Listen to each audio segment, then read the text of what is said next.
In the preamble to my 75th reading, I mentioned that apart from the discipline and occupational therapy, the principal benefit of these poetry readings has been to extend my education.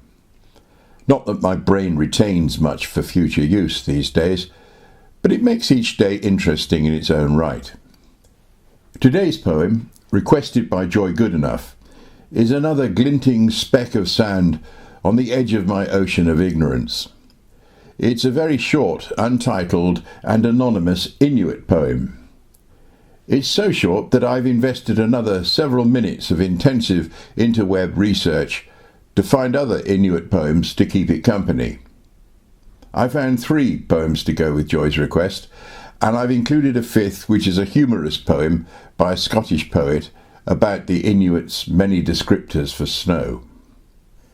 It may be that my small sampling is giving a false impression, but the poems suggest extensive competitiveness exists in Inuit culture. Poems and songs seem to be performed in competition, often with rivals who share intense feelings which border hatred. Drumming too is competitive, and candid jealousies and vying for lovers are expressed together with insightful knowledge of the codependency that fixated hatred can engender. One poet stops singing and writing poems because her rival has lost her ability to perform. Hate poems are apparently a thing. I must explore Inuit culture more fully. It sounds fascinating, and great that it seems so near the surface in their poetry. To be fair, I read more Inuit poems than these few, but I've avoided reciting any that had Inuit proper nouns in them. I just have no handle on how to pronounce them, and refuse to take the risk of receiving death threats or worse for unknowingly being offensive. I'll put the credits, including the translators, at the end. 50 words for snow. In the Arctic wastes, where the Inuit tribe hunts caribou and fights to survive, I have been told since long ago that tribe has 50 words for snow. That seemed superfluous to me, 50 words for one commodity. If I was born an Eskimo, I'd have 50 words to learn and know. I do most of the shoveling here. My wife and children cheer me on. The winter lingers long and drear. Some days it seems the sun is gone.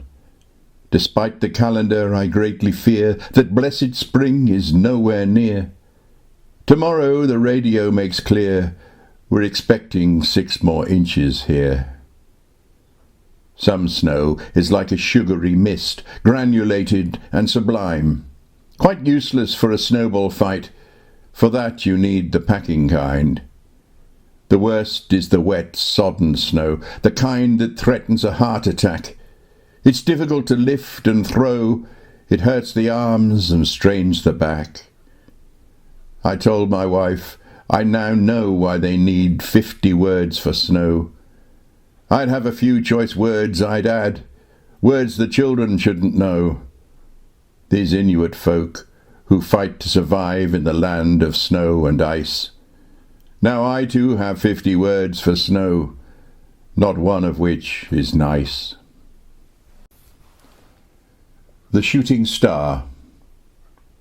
You, star up there that shines from the sky, your hand up there did not hold on tight enough. The hugging fingers let go.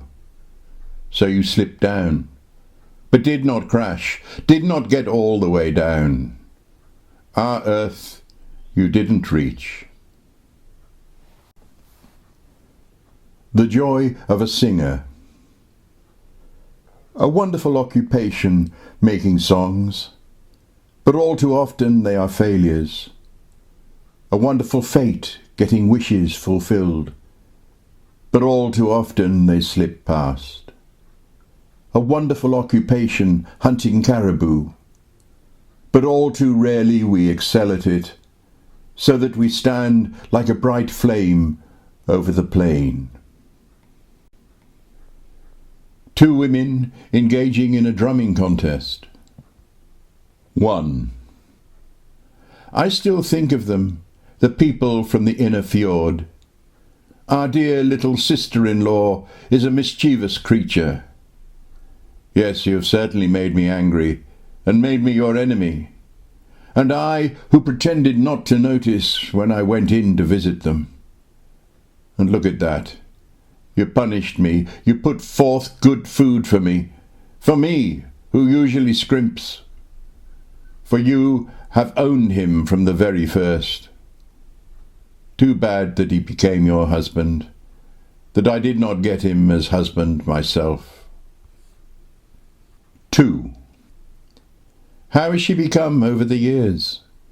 She has become almost like me. She can barely sing anymore, hardly even makes hate songs. Since she has lost the ability to sing, since she has lost the ability to compose, I stopped making songs. I stopped making poems. Anonymous Inuit Poem. I think over again my small adventures, my fears, those small ones that seemed so big, for all the vital things I had to get and reach. And yet there is only one great thing, the only thing to live to see, the great day that dawns, and the light that fills the world.